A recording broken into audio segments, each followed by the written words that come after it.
Om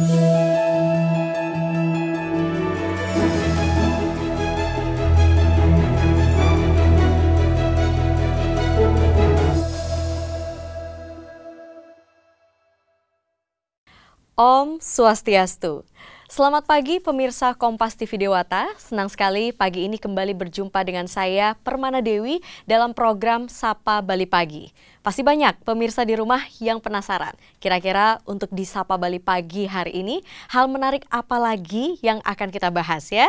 Nah, untuk pagi hari ini kita akan membahas hal menarik yang berkaitan dengan hari ini, tanggal 30 Maret, yaitu adalah Hari Film Nasional. Coba saya tanya ke pemirsa di rumah, siapa yang suka nonton film?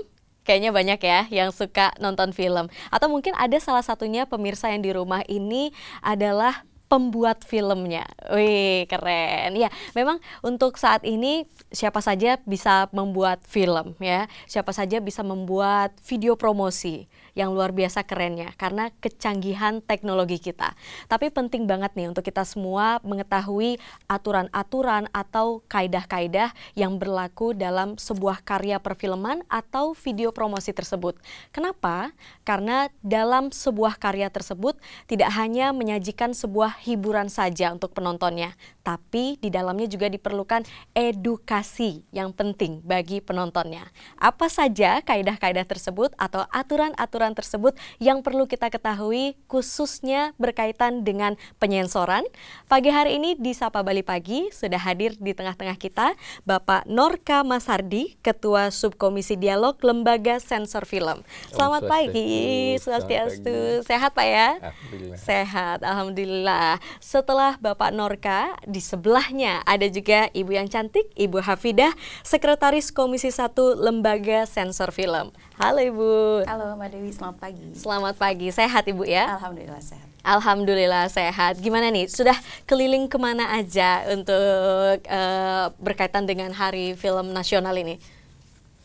Ayo dari Bapak boleh? Ya, kalau kita Akhirnya di Bali nih.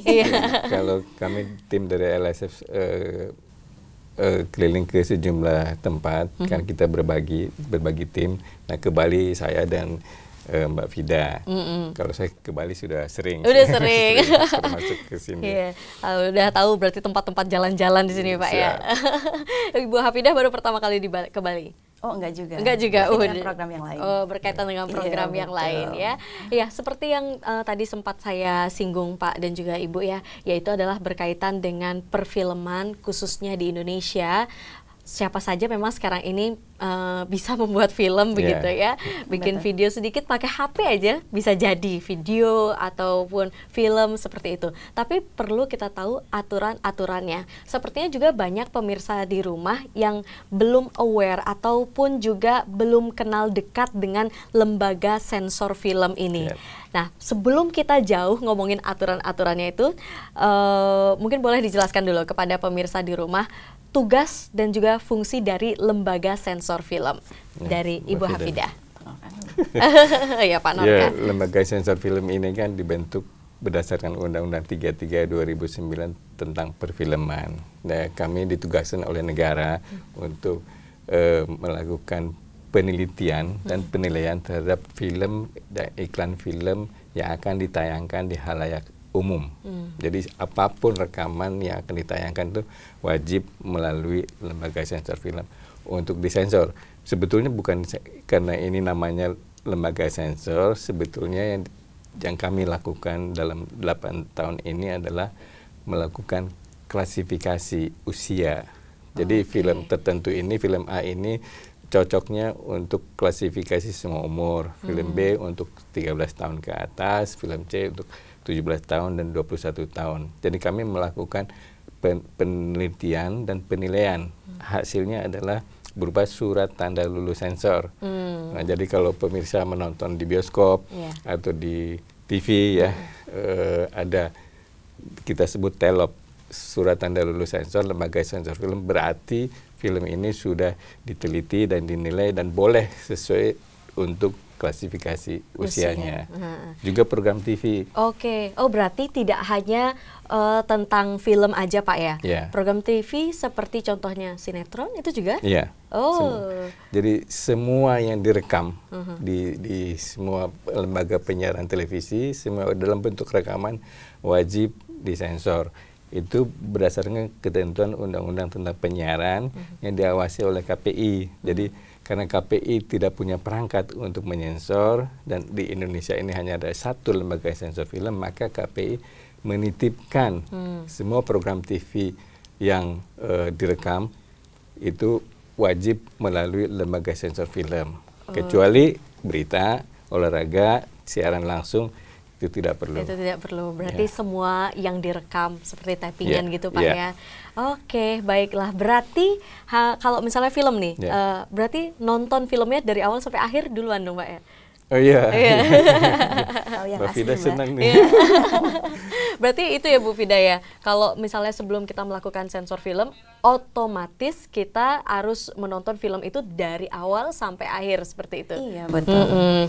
Karena kita juga melakukan penelitian, kemudian juga kita ngecek temanya, gambarnya, kemudian adegannya, ya konten yang ada di dalam itu seperti apa, udah sesuai dengan peraturan-peraturan belum, ya? Karena kita berdasarkan undang-undang perfilman, kemudian PP, kemudian juga Permendikbud yang mengatur terkait itu. Ketika di dalam sudah sesuai dengan itu, maka kita meluluskan, nanti mengeluarkan STLS, surat tanda lulus sensor. Tapi ketika ada adegan atau suara juga termasuk. Misalnya tiba-tiba ada suara yang tidak sesuai, mendesah, misalnya contohnya ya. Oh, ini tidak sesuai dengan aturan-aturan yang ada, maka nanti ada revisi. Kita kembalikan lagi kepada pemilik untuk dilakukan revisi. Setelah mereka melakukan revisi, kembalikan lagi ke LSF untuk dilakukan penyensoran kembali. Kemudian kita melakukan penyensoran kembali, berikutnya langsung kalau sudah sesuai dengan apa yang direkomendasikan LSF sudah direvisi, itu berikutnya STLS akan dikeluarkan. Baiklah, itu yang perlu kita perjelas ya Bu ya. Seandainya kalau misalnya dalam sebuah film atau tayangan tertentu itu ada yang tidak sesuai atau ada yang berlebihan, berarti terbuka peluang untuk revisi itu ya. LSF ini tidak langsung memblur atau meng-cut adegan tersebut, enggak ya? Betul sekali. Biasanya, boleh. Dari Bu dulu nanti ditambahkan. Baik, selama ini memang beredar LSF yang memblur, ya, blur film karena lembaga sensor film, seolah-olah kita bebas melakukan apapun dengan film yang disensorkan gitu. Bahkan ada kartun ya, kalau nggak salah Shizuka apa gitu ya, itu di blur. Nah akhirnya rame, ngapain sih LSF yang begini aja di blur gitu. Ya itu sempat rame di media sosial ya. Iya benar, itu ramai sekali. Padahal mungkin dari TV kan memang punya QC sendiri ya Mbak ya, untuk di televisi. Ini mungkin juga bisa parno ya. Oh ini nanti takut ini melanggar gitu, akhirnya oleh televisi juga di blur gitu. Kalau LSF sendiri saat ini beda dengan yang dulu. Kalau dulu melakukan penyensoran, kemudian langsung di-cut. Mana nih yang tidak sesuai gitu. Oh ini terjadi adegan kekerasan yang terlalu panjang, mengeksploitasi. Oh ini harus dibuang, hanya di-cut, dipotong-potong kalau dulu.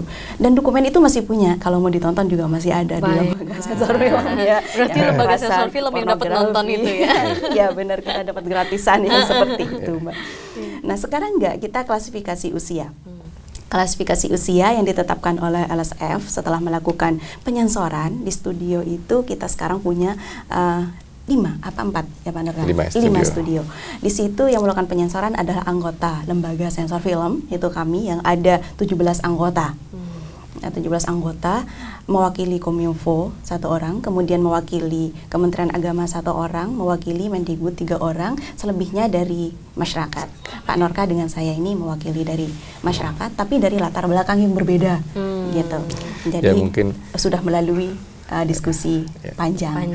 Dan klasifikasi itu ada SU, ini cocoknya dari semua umur, 0 tahun sampai dengan usia berapapun bisa menonton itu.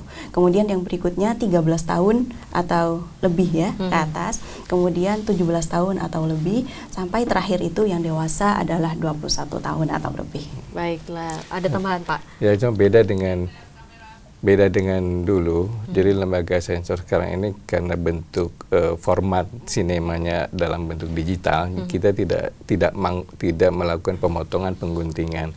Dan jiwa dari Undang-Undang 33 2009 tentang perfilman itu adalah lembaga sensor wajib melakukan penelitian dan penilaian. Jadi bukan menyensor, penelitian dan penilaian berdasarkan prinsip dialog.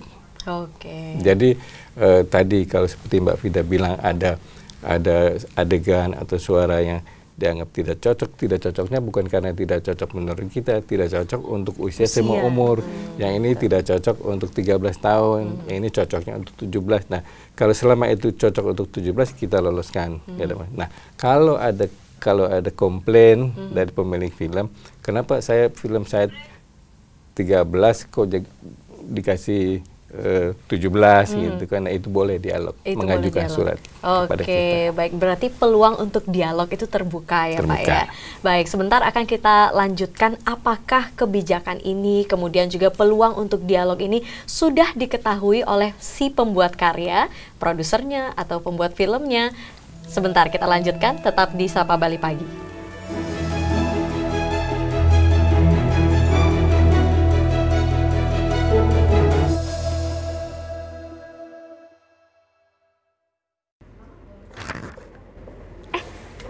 Halo teman-teman sahabat Sensor Mandiri, sekarang saya lagi berada di lokasi syuting film yang nantinya akan tayang di bioskop kesayangan teman-teman semua.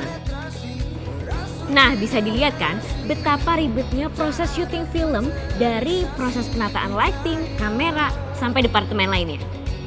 Dan untuk pendalaman karakter ini, saya butuh waktu berminggu-minggu, bahkan berbulan-bulan untuk dapat memahaminya. Nih, skripnya aja setebel ini yang harus saya baca. Untuk itu, teman-teman sekalian, agar kita dapat bisa memaksimalkan menonton tayangan dalam bioskop, yuk kita lakukan budaya sensor mandiri. Tonton film sesuai klasifikasi usia teman-teman sekalian ya. Betul, pastikan Anda memilah dan memilih tontonan sesuai dengan klasifikasi usia anggota keluarga Anda.